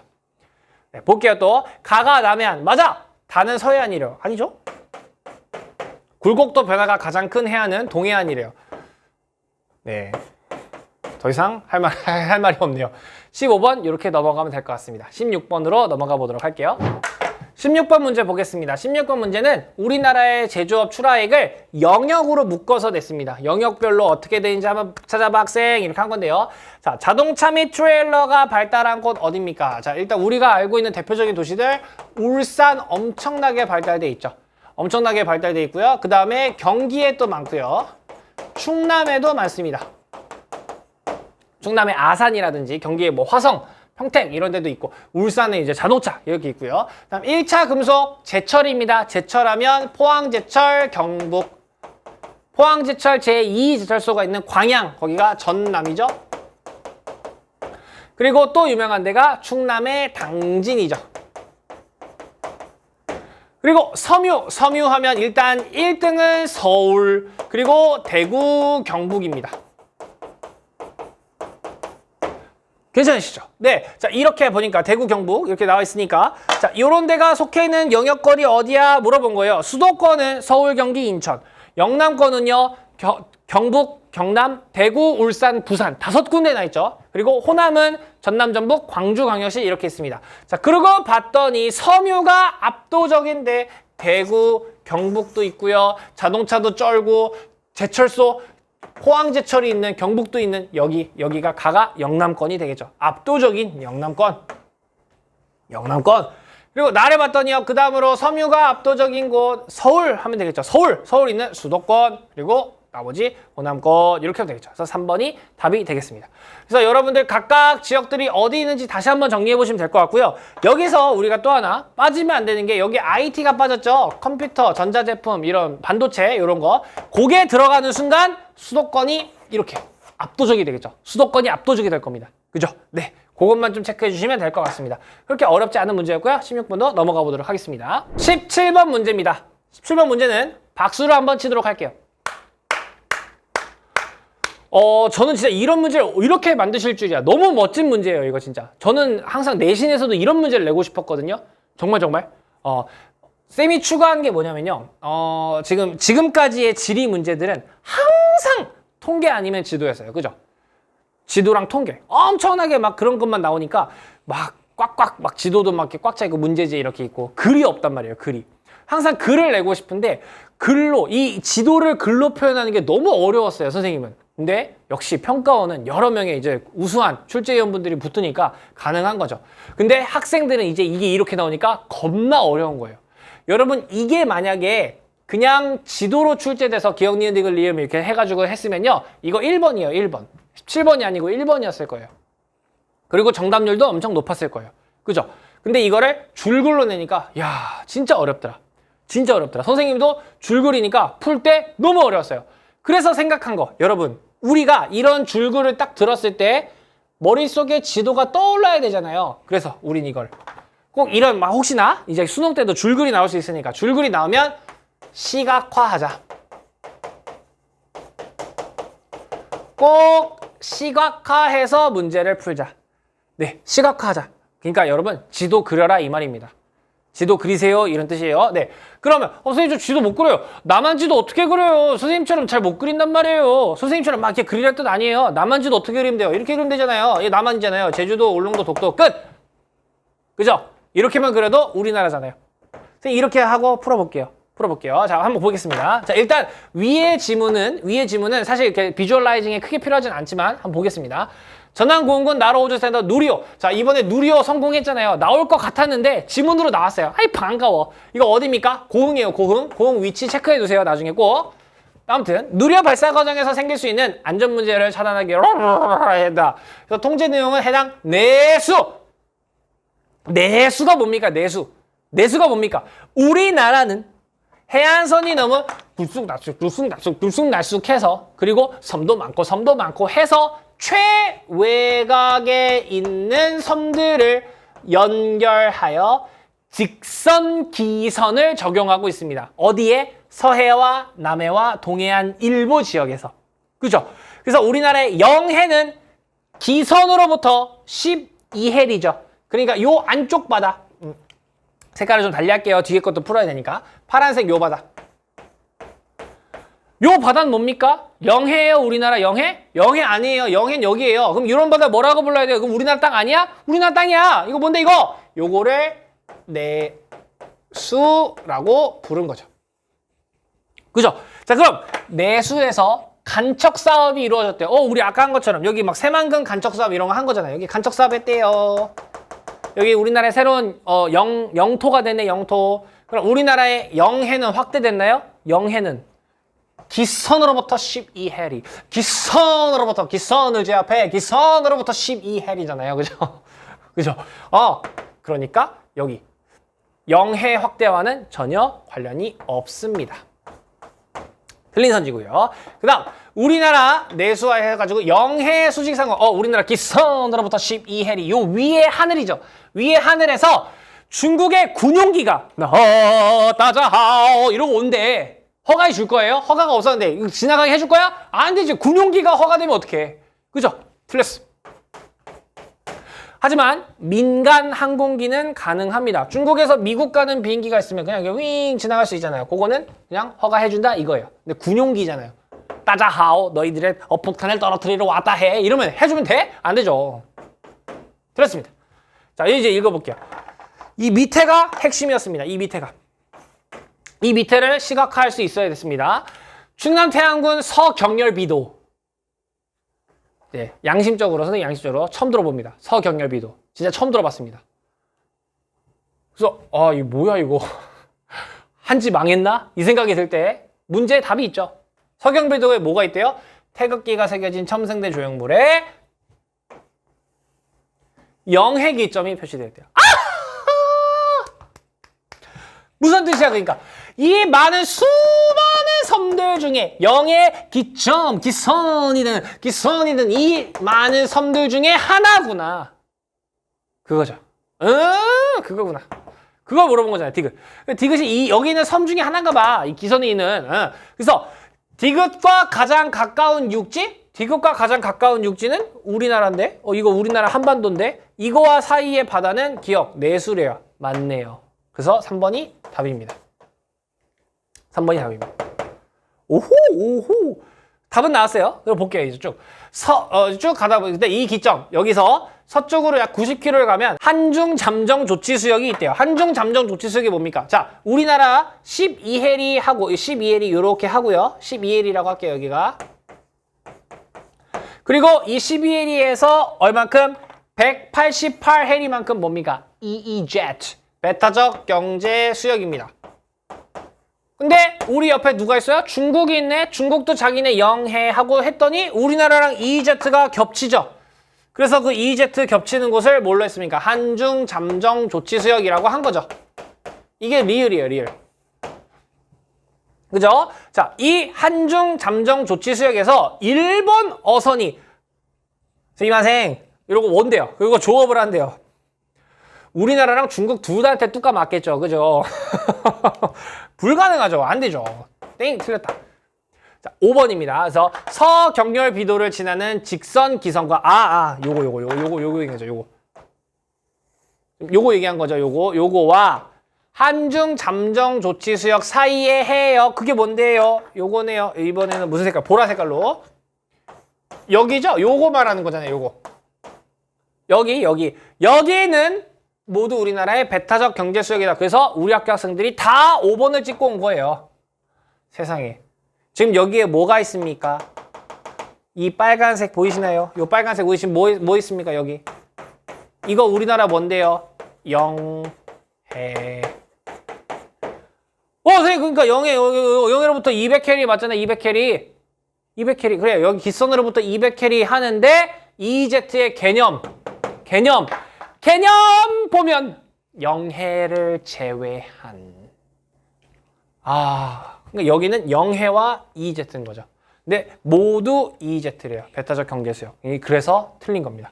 와, 그래서 이 문제를 보고 정말 시간도 많이 걸렸고요. 선생님도 처음에 줄글로 풀려고 하니까 막 무슨 말인지 이해가 안 되는 거예요. 그래서 그냥 옆에 이렇게 그림 그리고 했더니 이렇게 풀리게 되더라고요. 선생님도. 그러니까 여러분들이 막혔다? 바로 시각화하세요. 시각화하시면 사실 이렇게 여러분 그러니까 생각해보세요. 이 지도가 그냥 나왔다고 생각해보세요. 그리고 기역, 니은, 디귿, 리을, 미음 뭐 이렇게 나왔다고 생각해보세요. 그렇게 어렵지 않았겠죠.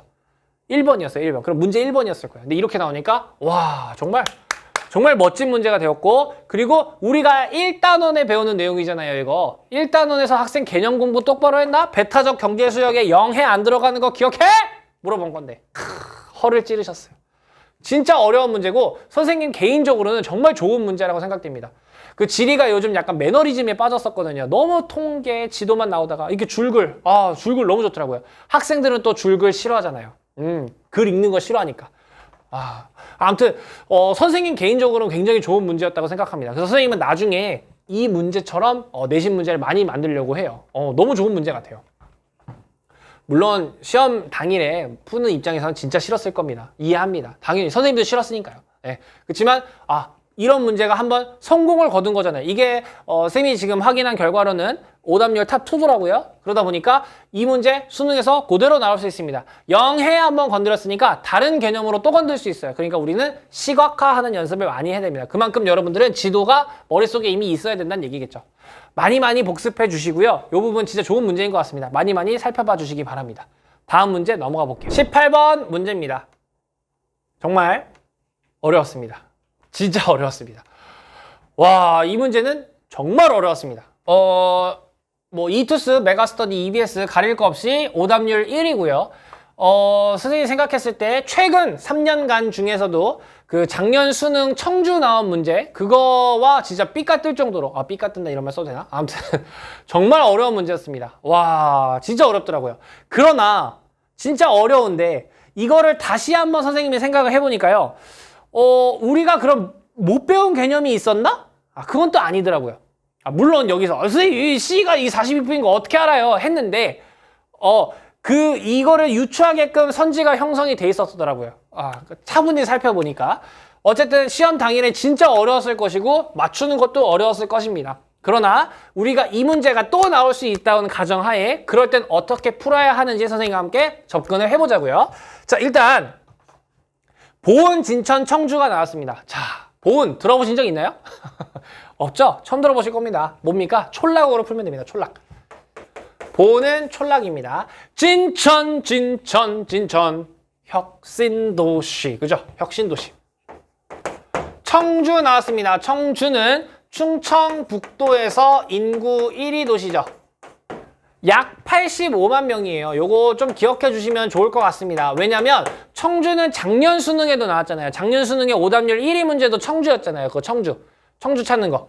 네. 그리고 요 유형도 작년 수능 그 어려웠던 문제입니다. 그러니까 이 상대성 지수도 우리가 좀 계산하는 법을 알아야 됩니다. 이거의 특징을. 그래서 그거 설명해 드리려고 합니다. 아무튼 85만인 것 좀 기억해 주시고요. 그리고 여기 뭐 있습니까? 충북 도청이 있습니다. 자, 이렇게 하고요. 이 상대성 지수를 조금 설명하고 넘어가야 될 것 같아요. 자, 2000년의 인구를 100으로 했을 때 상대값이다. 이런 거 있잖아요. 요거 한번 좀 특징을 보여드릴게요. 어느 A라는 도시에 인구가 5만 명 있었습니다. 5만 명 있었고요. 그리고 B라는 도시는요, 300만 명 있었습니다. 이렇게 해놓고요. 상대성 지수라는 걸 얘를 이제 100으로 보는 거예요. 100. 얘를 이제 100으로 보는 거예요.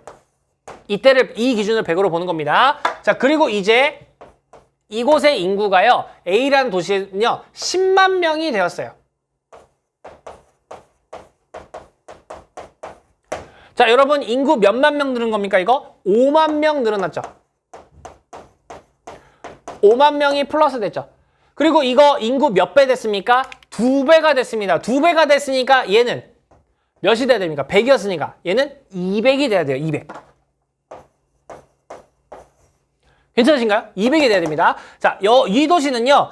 300만에서 350만 명이 됐대요. 자, 그럼 똑같이 몇 명 늘었습니까? 여기는 50만 명이 늘어났죠. 똑같이가 아니고 여기 5만 명 늘어났고요. 50만 명 늘어났습니다. 그럼 여기 몇이 돼야 됩니까? 6분의 1 늘어난 거죠. 네, 6분의 1. 6분의 1이면 몇입니까? 16점 몇 %입니까? 그러니까 얘는 116 이 정도 되는 거죠. 맞죠? 네. 6분의 1. 6분의 1이 그 정도 되죠? 네. 분명 증가한 숫자를 보세요. 여기가 50만 명이라는 인구가 어마어마하게 증가했는데 상대성 지수로 보면 16밖에 안 늘었습니다. 근데 여기는 5만 명이나 늘었는데 5만 명밖에 안 늘었네. 여기에 비해서 얼마 안 늘었잖아요. 5만 명 플러스 된 거예요. 플러스예요, 플러스. 5만 명 늘었어요. 근데 인구가 2배 됐죠. 그러니까 상대성 지수는 2배가 됐어요. 이 말이 뭐냐면 이 상대성 지수는요. 처음에 작은 값이었던 친구가 갑자기 확 늘었을 때 그 변화량을 보여주기가 참 좋아요. 그래서 여기서 제일 많이 이런 거 많이 나오는 게 천연가스. 우리나라 천연가스 잘 안 쓰다가 확 늘었죠. 그런 거. 아니면 우리나라의 신재생 에너지 잘 안 쓰다가 갑자기 확 늘었죠. 그러니까 이걸 100으로 표현하면 확 늘어난 것처럼 보이는 거예요. 실제로 많이 쓰고 있는 건 석유, 석탄, 천연가스인데 신재생이 늘어나는 건 확 늘어난 것처럼 보일 수 있으니까요. 그래서 여기서 얘기하는 것도 인구 변화잖아요. 인구 변화가 이렇게 확 늘어나려면 인구가 적은 도시여야 유리하다 이 말입니다. 물론 늘어난 숫자 자체는 이 도시가 커요. 근데 상대성 지수, 이 지수는 더 작게 늘어났다 이겁니다. 괜찮으실까요? 네, 요 내용 갖고 적용해 볼게요. 일단 지우고요. 자, 봤더니 2000년을 기준으로 봤어요. 봤더니 이 가가 아주 다이나믹하죠, 변화가. 2010년도까지는 이렇게 있다가 갑자기 인구가 확 늘어난 겁니다. 보면 거의 180이에요. 그러니까 100에서 180이니까 거의 almost 2배 늘어난 거예요, 여러분. 아까 그 지수랑 똑같은 거예요. 인구가 2배로 늘어난다? 이게 서울이라고 생각해보세요. 그럼 서울 인구 950만인데 2배가 됐다? 1800만 된 거잖아요. 가능해요? 불가능해요. 인구수 자체가 원래 적었던 곳이 좀 유리하겠죠. 그리고 봤더니 자, 인구가 늘었다. 특히 여기 보시면 청장년층의 인구입니다. 청장년층이 뭐 하는 사람들이에요? 일하는 사람들, 생산 가능 인구잖아요. 일자리를 찾아서 왔다 갔다 하는 사람들이잖아요. 그럼 이 가라는 도시는 최근에 이 청장년층들이 올 수 있게끔 하는 뭔가의 흡입 요인이 있었다는 거죠. 확 구미가 당기는 뭔가가 있었다는 거잖아요. 그게 뭐예요? 혁신도시. 혁신도시. 그래서 가가 진천이 되는 거예요. 그래서 가가 진천인 거예요. 그리고 나를 봤더니 나는 꾸준히 증가하는 곳이에요. 근데 다가 확실하죠. 다는 오히려 100보다 지수가 떨어졌으니까 인구가 감소했다는 거죠. 이 청장년층 인구가 빠져나갔다는 거죠. 청장년 인구가 빠져나갔다는 건 청장년 인구들이 일자리를 찾아 떠났다는 거잖아요. 그게 뭔데요? 촌락. 그래서 보은인 거예요. 여기가 보은이고 나가 청주가 되는 겁니다. 괜찮으실까요? 아, 이게 그래서 이렇게 찾는 거였습니다. 진천, 청주, 보은. 그런데 이것까지는 학생들이 그래도 작년 기출을 풀어보고 했으니까 대략적으로 알아요. 근데 이 표가 짱이었어요, 진짜. 와, 이걸 어떻게 접근해? 그래서 우리가 일단 단순하게 접근할 필요가 있었는데 이 광업 제조업이 진짜 너무 어렵게 나온 거죠. 이 42% 이게 너무 헷갈리게 나온 거죠. 볼게요. 사업, 개인, 공공 서비스 및 기타. 우리가 이거 바꿔 얘기하면 3차 산업이라고 볼 수 있겠죠. 그리고 광업 제조업 우리가 2차 산업이라고 볼 수 있을 것입니다. 자, 일단 3차 산업이 압도적인 곳이 있죠. 일단 청주라는 도시, 그러니까 어떤 도시든 간에 3차 산업 비중이 제일 높다라는 건 가장 도시적 성격이 강하다는 거잖아요. 3차 산업이 가장 많다는 얘기는. 가장 도시적인 성격. 그게 청주죠. 그래서 A는 청주예요. 이것도 학생들이 A까지는 찾았을 거예요. 근데 와, B하고 C? 3차 산업이 똑같아. 어디 가도 공업이 발달돼 있어요. 진천하고 보은 중에. 학생들이 몰라요. 그럼 어떻게 알아요? 그래서 쌤도 포기하고 그냥 들어갔어요. 일단 들어갔어요. 왜냐면 힌트를 얻으러. 힌트가 여기에 나왔습니다. 자, 보니까 일단 나에는 혁신도시가 있대요. 진천이니까 틀렸죠. 그리고 2번 선지를 봤더니요. 가는 다보다 지역 내 농임업 어업 취업 인구 비율이 높다. 순간 선생님도 이거 2번을 보고 얘를 어떻게 구하지? 했는데 어떻게 구합니까? 3차, 2차? 100에서 얘네를 빼면 1차 산업이잖아요. 그거였다. 그러니까 얘는 3차, 2차 더하면 얼마 안 돼요. 그러니까 이 1차 및 기타가 굉장히 숫자가 높겠죠. 그 말은 1차 산업이 제일 많다라는 얘기니까 여기가 제일 시골 보은이었다 이 말이에요. 그리고 그나마 3차, 2차 있고 1차 비율이 그나마 좀 적은 여기가 진천이구나. 이렇게 나왔더라고요. 이렇게. 이렇게. 1차 및 기타일 겁니다. 1차 및 기타. 여기 모든 서비스업이라는 게 다 들어간 게 아니니까 대략적으로 3차, 2차 보고서 나머지가 1차이겠지라고 유추한 거예요. 나머지가 유추한 거예요. 그러니까 보은이고 진천이구나가 나온 겁니다. 그러니까 가는 가가 어딥니까? 진천이 보은보다 농임 어업 취업 인구 비율 낮겠죠. 이거 보고 쌤도 찾았어요. 이거 보고. 그래서 BC 찾았고요. 가는 A, 진천이 C죠. C이고요. 그럼 다가 보은이 B래요. 다는 B, 요건 맞았네요. 네, 요건 맞았고요. 그다음 C가 어디입니까? C에는 고속철도, 진천에 고속철도역하고 생명과학단지가 있대요. 요거 뭘 얘기하는 거냐면요. 고속철도역하고 생명과학단지, 여기가 고속철도 그 호남선과 경부선이 갈라지는 곳이 고속철도는 오송역입니다. 오송역. 오송이 청주 안에 있습니다. 오송이 청주 안에 있어요. 그래서 틀렸습니다. 진천이니까 여기는. 그 다음 A는 C보다 청주가 C, 진천보다 광업, 제조업, 취업 인구가 많다. 또 뭐 여기서. 자, 여기는 인구 비율이죠. 여기는 인구 절대 숫자죠. 청주는 85만. 이 인구가 28%인 거 하고 진천 인구 얼마 안 돼요. 거기서 42% 한 거. 비교해봐 한 거잖아요. 비교했더니 이 85만 28% 곱한 게 훨씬 많겠죠. 그래서 5번이 정답이 되는 겁니다. 그래서 진짜 어려운 문제였습니다. 쌤도 이거 지금 해설을 하는 거고 여러 번 봤으니까 이제 이렇게 적용하고 이렇게 푸시면 됩니다 라고 얘기하는 거지만 쌤도 푸는 당시에는 정말 식은땀이 흘렀고 정말 어렵다고 느꼈습니다. 이 BC 찾는 게 진짜 어려웠습니다. 그래서 진짜 어려운 문제였어요. 진짜 어려운 문제였습니다. 그러나 우리가 처음 배운 개념들, 처음 보는 문제풀이 방법은 아니었습니다. 이거 3차, 2차라고 놓고 나머지 1차 100에서 뺀 거 이렇게 접근했으면 1차 비율을 구할 수 있었던 거였으니까요. 아, 진짜 어려운 문제였습니다. 그래서 이게 오답률 1위더라고요. 그래서 우리는 자료 해석하는 문제가 반드시 한국지리에 나오지 않습니까? 그 문제를 풀어야 1등급이 나옵니다. 1등급이 나오니까 이런 문제들 다시 한번 복습해 보시고, 네, 충청도의 혁신도시 위치들, 또 다른 곳의 혁신도시 위치들 다시 한번 계산해 보시고, 다시 한번 체크해 보시고, 네, 요 상대성 지수 작년 수능에도 나왔고요. 9월에 나왔으니까 수능에 또 나올 겁니다. 오답률 1위였으니까 비슷한 유형으로 또 나올 겁니다. 그러니까 우리는 이 상대성 지수 체크해놔야 합니다. 체크해놔야 합니다. 네, 좋습니다. 자원으로도 나올 수 있고요. 인구로도 또 나올 수 있고요. 네, 여러 가지로 변형돼서 나올 수 있는 여지가 충분하니까요. 좀 꼭 여러 번 복습해 주시기 바랍니다.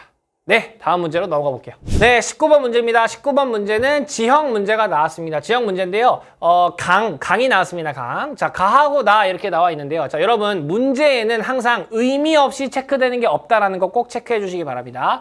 가를 봤더니 일단 여기도 산지예요. 나름 상류죠. 강상류 지역의 감익공유 하천인 것 같아요. 근데 보니까 여기가 이렇게 A 뚝 잘린 곳이 있어요. 이거 보자마자 이거 생각나십니까? 랄랄랄랄라. 강이 이렇게 흐른다고 가정했을 때 으악! 쏠리니까 여기는 침식, 또 흘러가다가 으악! 쏠리니까 침식 해서 두 개가 만나죠.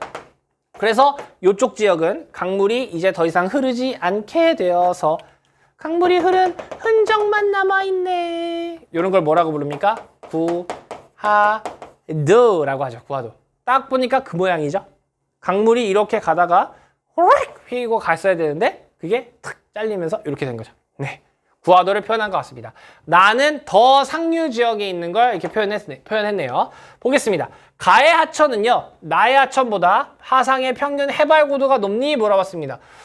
여기 더 진하죠? 더 진하고 여기가 우리가 더 높은 거 알죠? 네, 그러니까 여기 평균 해발 고도는 나가 더 높겠죠. 틀렸고요. 가의 하천과 나의 하천은 동일한 유역이니 물어봤어요. 자, 여러분 문제에 이유 없이 체크하는 건 없다 그랬죠. 여기에 홍천하고 양양을 왜 찍었을까요? 이 강물들이 흐르는 도시 체크해 준 거죠. 그러니까 이 가라는 강물은 학생 홍천 쪽으로 해서 이렇게 흘러나가 보여준 거고, 학생 여기 있는 강은 이렇게 해서 양양 쪽으로 흘러나가 보여준 거죠. 얘는 동해로 가고요. 얘는 서해로 갑니다. 여러분 강물은 어디서 어디로 흐릅니까? 높은 곳에서 낮은 곳으로 흐릅니다. 높은 곳에서 낮은 곳으로 흐른다? 그러면 여기서 여기로 산을 역행해서 강이 갈 수가 없죠. 목적지가 서로 다르니까요. 그러니까 서로 다른 유역이죠. 동일한 유역이 아니네요. 그죠? 네. 그 다음 가의 하천과 나의 하천은 모두 2차 산맥. 자, 보니까 딱 태백산맥에서 시작합니다. 태백산맥은 1차 산맥. 이거 틀렸고요. 그다음 A 구간은요. 여기는 과거의 유로였다. 오, 과거의 유로. 구하도 맞네요. 맞습니다. 자, 그다음 B에는요. 자연재방과 배후습지가 넓게 나타나니 물어봤어요. 자연재방하고 배후습지는 자유공유 하천에서 더 많이 볼 수 있죠. 그러니까 여기는 틀린 선지가 되겠네요. 그래서 4번을 골라주면 되겠습니다. 좋습니다. 지역 문제는 크게 어렵지 않게 나왔습니다. 20번 문제로 넘어가 보겠습니다. 20번 문제는 강원도의 지표를 찾는 것입니다. 봤더니 인구 밀도, 노년층 인구 비율, 숙박 및 음식점업, 취업 인구 비율 이렇게 나와 있습니다. 자, 인구 밀도, 강원도에 인구 많이 살고 있는 것 체크하면 되죠. 강원도에 인구 많이 살고 있는 것, 강릉, 춘천, 원주 3개 도시가 인구 제일 많습니다. 딱 그 3도시 체크된 데가 있어요. 춘천, 원주, 강릉, 그리고 속초, 그리고 밑에 있는 동해까지. 아, 사람 많이 살고 있는 도시들 체크해놨으니까 가가 인구 밀도가 되겠습니다. 자, 그 다음 노년층 인구 비율인데요. 노년층 인구 비율은 어디에 많습니까? 촌락에 많죠. 자, 촌락은 보통 논밭 많은 곳, 그리고 산지 비중이 높은 곳이 촌락적 성격이 강했죠. 자, 그럼 그런 데가 나하고 다 중에 뭘까 보면은 여기 딱 우리가 태백산맥이 이렇게 지나가니까요. 이렇게 지나가니까 그 산맥 쪽에 있는 요 3군데가 찍혀있는, 여기 횡성이라든지 평창이라든지 여기 영월 이런 데가 찍혀있네요. 여기인가? 여기일 수도 있지 않나? 한번 의심은 해보자고요. 근데 봤더니 다가 뭐냐면 숙박 및 음식점업 취업 인구 비율이에요. 요거 찾으라는 거잖아요. 요거 뭔데요? 이게 뭐예요? 관광지잖아요. 관광지. 우리가 강원도 갈 때 관광지 다 어디 있습니까? 다 해안가 쪽에 있죠. 그러니까 다가 좀 더 얘에 가깝고 얘가 촌락을 표시한 노년층 인구 비율이 되겠네요. 그래서 가나다 1번을 고르는 게 정답이 될 것 같습니다. 네, 20번은 크게 어렵지 않은 문제로 나왔습니다. 좋습니다. 자, 이렇게 해서 9월 모의평가 한국지리 해설을 모두 마쳤습니다. 17번과 18번은 정말 역대급 난이도였습니다. 그래서 이번 한국지리 시험은 앞페이지는 좀 그렇게 풀다가 7번도 어렵다고 학생들이 많았으니까 7번에서 한번 확 발목 잡고 기후 문제에서 한번 확 발목 잡고 그리고 17, 18에서 멘탈 내보내고 약간 이런 느낌이었습니다. 그래서 진짜 어려웠다고 보면 될 것 같습니다. 그러나 그러니까 우리가 이 정도가 수능에 나올까? 라고 생각했을 때 충분히 나올 수 있는 난이도입니다. 그죠? 지금 다시 한번 반복해서 보니까 그래 이때 내가 이 개념을 이렇게 적용했으면 풀 수 있었을 텐데 라고 생각이 드실 수도 있을 것 같아요. 그래서 이번에 잘 본 친구들은요. 혹시 내가 찍어서 맞은 건 없는지 그리고 내가 어쩌다가 얻어 걸린 건 없는지 다시 한번 보시고 그때 막혔던 문제들 다시 개념 정리해 주시고요. 이번에 못 봤던 친구들은 내가 뭘 막혔지? 뭐에서 어려웠지? 다시 한번 체크해 보시고 그 부분 개념을 다시 한번 꼼꼼히 그리고 그 부분에 있는 기출 문제들이 어떤 게 있었는지 분석해 보시면 충분히 수능에서 좋은 성적이 나올 거라고 생각이 됩니다. 네, 그러면 선생님은 오늘 영상은 여기서 마치도록 하고요. 이제 수능 전까지 주요 지식들 그리고 뒷부분 진도 못 나갔던 영상들 차례차례 또 업로드 해드리고 수능 준비에 도움이 될 수 있도록 영상 계속 업로드 해드리도록 하겠습니다. 그러면 다음 영상에서 또 만나요. 화이팅!